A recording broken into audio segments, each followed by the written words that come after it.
Assalamualaikum warahmatullahi wabarakatuh. Perkenalkan, nama saya Indria Triwidia, NIM 210101116130095. Di sini saya akan mempresentasikan hasil ringkasan dari laporan akhir studi rekayasa nilai proyek Southwest Regional Water Supply. Yang pertama, pendahuluan. Latar belakang. Kota Deming, Hidalgo, dan Gila Basin Irrigation Commission atau GBIC telah mengusulkan proposal untuk mengalihkan dan menyimpan air yang tersedia pada Sungai Gila berdasarkan kebijakan penanganan air Arizona atau Arizona Water Settlements Act (AWSA) tahun 2004.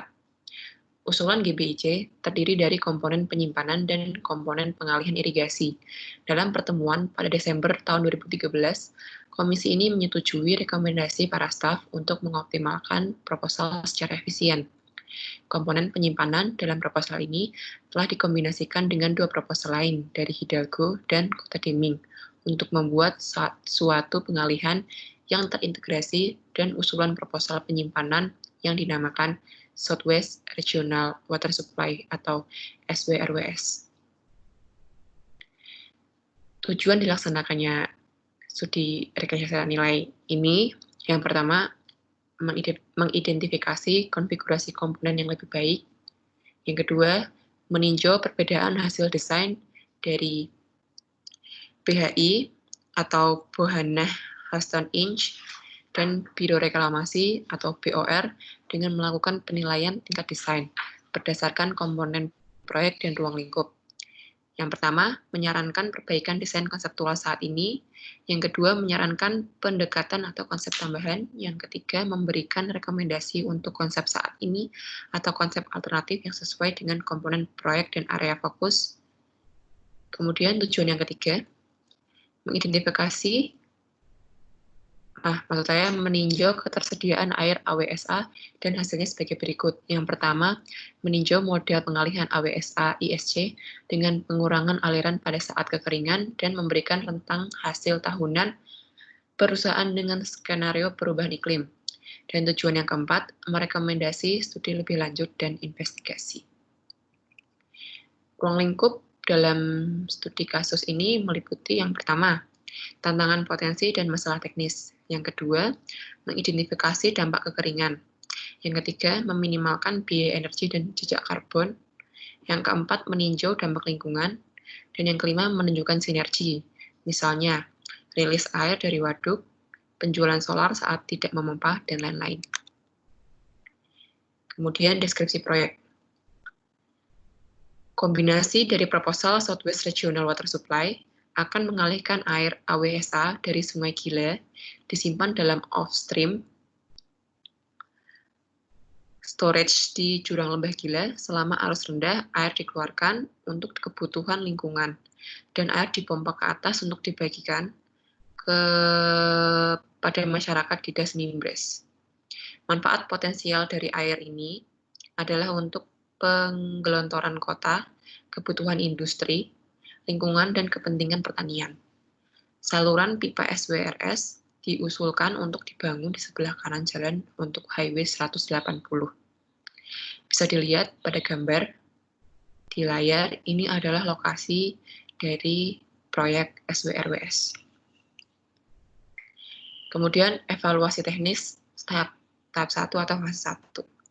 Yang pertama, ISC mengontrak BHI untuk mengidentifikasi lokasi terbaik untuk pengalihan lokasi penyimpanan di jurang lembah Gila dan merancang struktur pengalihan, pengangkutan, dan saluran pipa ke Das Nimbres pada tingkat penilaian. Dengan menggunakan investigasi, lapangan, dan analisis komputer, konsultan memberikan dua alternatif untuk pengalihan dan penyimpanan dalam laporan awal teknik mereka dalam Preliminary Engineering Report atau PER. Staf ISC juga mengontrak RJH Konsultan untuk melakukan tinjauan teknis independen atas proposal hasil studi tahap 1 BHI, mengidentifikasi masalah teknis yang signifikan, dan memberikan rekomendasi untuk perbaikan. Ulasan RJH menunjukkan bahwa BHI telah menerapkan tingkat penyelidikan, pengumpulan data, dan analisis yang tepat, untuk tingkat 10%. Meskipun ada beberapa masalah utama seperti hasil air AWSA, lokasi geologis penyimpanan, dan sedimentasi yang tidak ditangani secara memadai di draft akhir PER per 12 September 2014 dan berpotensi menciptakan tantangan teknis yang signifikan. Kemudian evaluasi teknis fase 2. Setelah selesainya tahap 1, ISC mengontrak BHI untuk melakukan evaluasi teknik fase 2 atau tahap 2 dari proposal SWRWS. Masih pada tingkat penilaian 10%, menggunakan penyelidikan lapangan tambahan termasuk survei batimetrik geomorfologi dan sampling geofisika atau geoteknik, serta analisa dan pemodelan komputer. Konsultan memberikan 3 alternatif baru untuk pengalihan dan penyimpanan data PR mereka, yang semuanya memenuhi tujuan proyek per draft terakhir 12 September 2014. Kemudian tim rekayasa nilai memilih alternatif BHI yang kedua sebagai kasus dasar pengukuran yang digunakan dalam proposal rekayasa nilai mereka. Kemudian di slide selanjutnya adalah ringkasan konfigurasi alternatif, peta, dan perkiraan biaya yang sesuai. Alternatif 2. Yang pertama, pengalihan dengan maksimum debit 350 kubik feet second. Yang pertama dibagi menjadi 200 kubik feet second, lokasinya dari Sungai Gila atau hulu pertemuan dengan Ngarai Brok dengan metode Coanda Screen atau pengalihan permukaan secara gravitasi. Kemudian yang kedua 150 kubik feet second, lokasinya dari Sungai Gila atau hilir anak Sungai Turki dengan metode infiltration galleries atau pengalihan bawah permukaan secara gravitasi.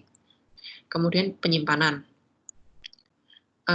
menggunakan 4 ngarai, spar, wind, pop, dan sycamore dengan kapasitas maksimum 65,417 AF. Kemudian pengangkut.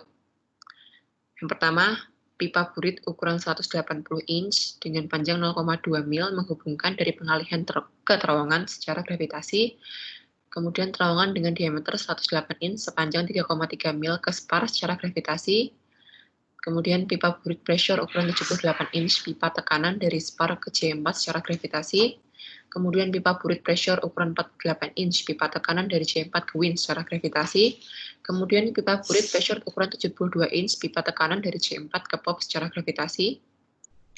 Kemudian pipa burit pressure ukuran 60 inch pipa tekanan dari pop ke sycamore atau inverted siphon. Kemudian rate, ada 2 pilihan. Pertama 10 kubik feet second, yang pertama menggunakan 24 inch pipa terkubur selama 3 mil, kemudian satu pompa 4500 GPM dengan 50 horsepower.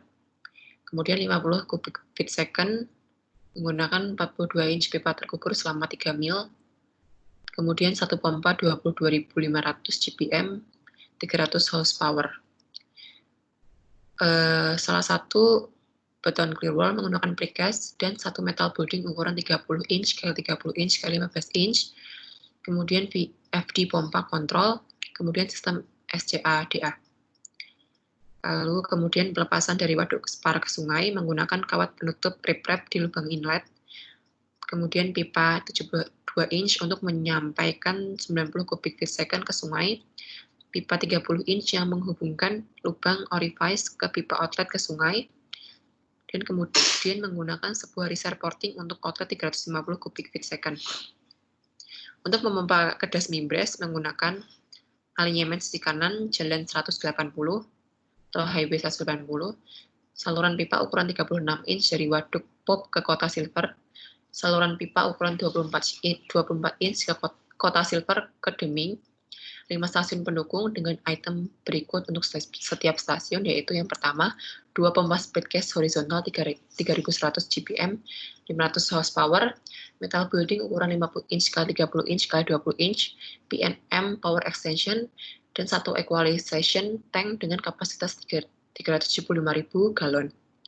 Kemudian 3 turbin hidro masing-masing mampu melewati 3000 GPM secara terus-menerus dengan total sekitar 4 MWh per tahun. Kemudian 2 stasiun untuk operasi 195 PSI dan menyediakan 187,5 kW dan satu stasiun untuk operasi 78 PSI dan menyediakan 72 kW. Bisa dilihat pada gambar, ini merupakan DNA sistem pengelak dan penyimpanan alternatif 2 PHI. Di situ ada keterangan bahwa yang merah ini adalah proposed AWSA surface diversion point. Yang merah ini, titik-titik merah ini, garis merah merupakan conveyance. Kemudian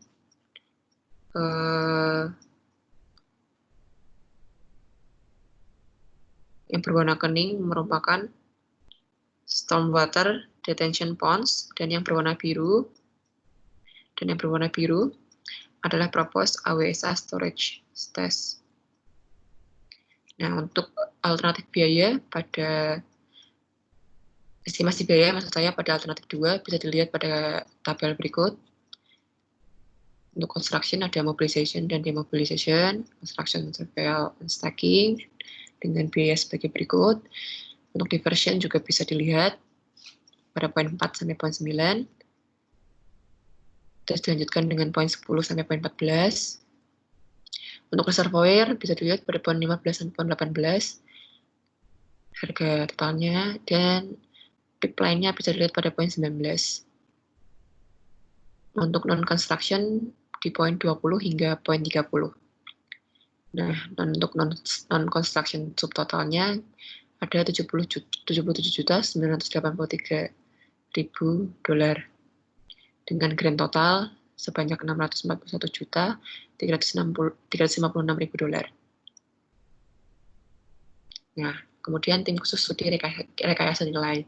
Itu yang pertama ada ahli konstruksi gedung dan pembiayaan, kemudian ahli struktur hidrolik dan pengangkut, kemudian yang ketiga ahli perizinan lingkungan, yang keempat geomorfolog dan sedimen, yang kelima ahli bendungan, waduk dan rekayasa geoteknik, yang keenam ada ahli elektro, yang ketujuh ada ahli tunneling, yang kedelapan ada ahli hidrologi, pemodelan air dan lahan, dan yang kesembilan ada fasilitator rekayasa nilai, teknik, dan siklus pembiayaan.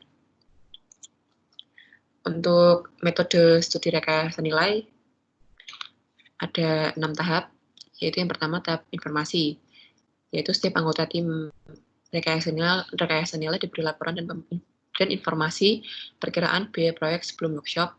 Yang kedua ada tahap fungsi analisis, yaitu kegiatan yang dilakukan oleh tim PE untuk mempersiapkan fase diagram. Kemudian yang ketiga tahap kreatif, dilakukan sesi brainstorming formal untuk menghasilkan metode alternatif yang memungkinkan untuk mencapai fungsi yang dipilih. Kemudian yang keempat ada tahap analisis, tim PE secara keseluruhan kemudian membahas dan mencatat keuntungan relatif dari konsep asli dalam kasus dasar dibandingkan keuntungan dari alternatif ditambah resiko menerapkan konsep alternatif seperti yang diusulkan oleh tim rekayasa nilai. Ide-ide yang masih layak diskusi ini terpilih sebagai calon untuk pengembangan lebih lanjut oleh anggota tim individu. Kemudian yang kelima ada tahap pengembangan. Tim VE menyiapkan rekomendasi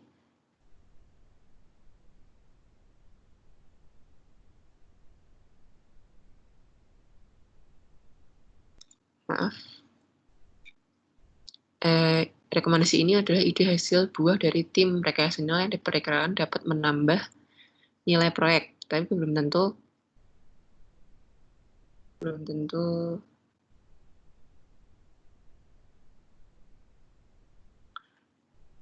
modal atau biayanya berkurang. Kemudian tahap terakhir yaitu laporan dan presentasi. Setelah review board telah memutuskan pada proposal dan rekomendasi tambahan, disposisi laporan akhir akan disiapkan. Nah, bisa dilihat ada ide brainstorming dari ide 01-004, bisa dibaca.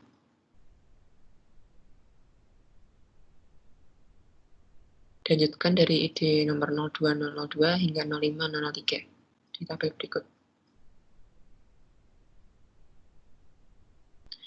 Untuk fase diagram bisa dilihat pada layar.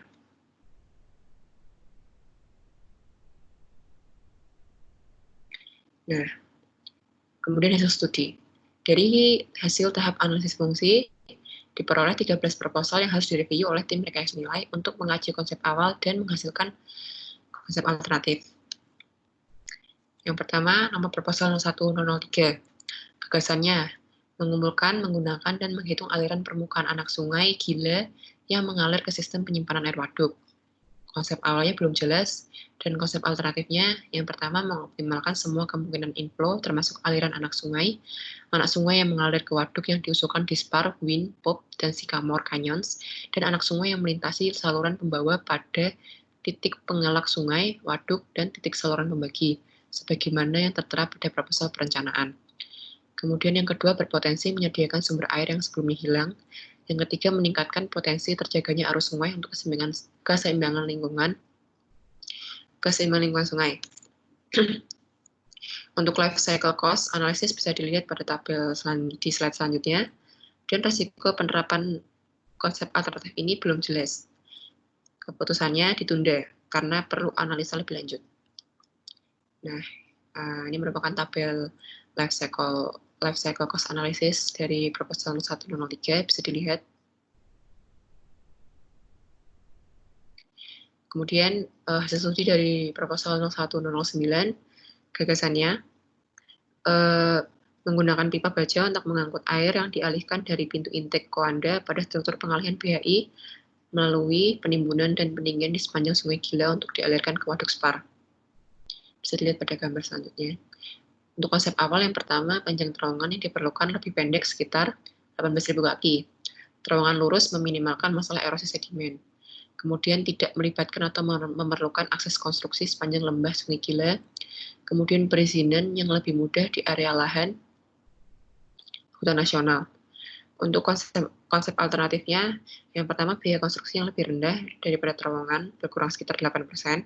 Kemudian memungkinkan kemudahan akses pemeliharaan dan perbaikan melalui pipa. Lalu risiko penerapan konsep alternatif yang pertama, instalasi pipa di lereng menurun dengan kemiringan seragam mungkin tidak praktis. Terus yang kedua, instalasi pipa di wilayah tebing curam mungkin memerlukan dukungan braket yang ditinggikan. Kemudian perataan elevasi sepanjang area Sungai Gila akan sulit untuk diizinkan. Yang keempat, tingkat kerusakan yang lebih tinggi dari gerusan dan erosi Sungai Gila selama aliran sungai deras. Yang kelima, tingkat gangguan lingkungan yang lebih tinggi dan kemungkinan masalah perizinan. Biaya awal sebanyak $5.200.000 dan biaya masa depan $0 dan totalnya menjadi $5.200.000 dan keputusannya gagasan ditolak. Dari 13 proposal yang dilakukan rekayasa nilai, dihasilkan 3 proposal yang ditunda keputusannya, 8 proposal dinyatakan diterima, dan 2 proposal lainnya dinyatakan ditolak untuk dilaksanakan. Kesimpulannya, selain melakukan rekayasa nilai pada 13 proposal utama, tim rekayasa nilai juga menghasilkan 17 proposal rekomendasi. Proposal rekomendasi berisi gagasan yang menurut tim akan menambah nilai pada proyek tetapi tidak mengurangi life cycle cost. Bagian ini dibagi lagi menjadi 4 bagian. Yang pertama, ketersediaan air AWSA, rekomendasi untuk nilai tambah, rekomendasi untuk ISC agar melakukan studi lebih lanjut, dan catatan untuk konsultan perencana. Dari 17 proposal rekomendasi, tambahan yang diusulkan, 13 diantaranya diterima, 1 ditolak, dan 3 ditunda keputusannya. Untuk estimasi biaya pada saat awal pelaksanaan studi rekayasa nilai adalah $641.356.000 termasuk desain kontingensi, dan estimasi penghematan dari proposal yang diterima rekayasa nilai adalah $106.514.430 setelah membuat penyesuaian untuk tumbang tindih tabungan dengan tambahan tabungan sebanyak $15.260.000 berasal dari proposal yang ditunda. Sekian dan terima kasih presentasi dari saya. Mohon maaf apabila ada kekurangan. Wassalamualaikum warahmatullahi wabarakatuh.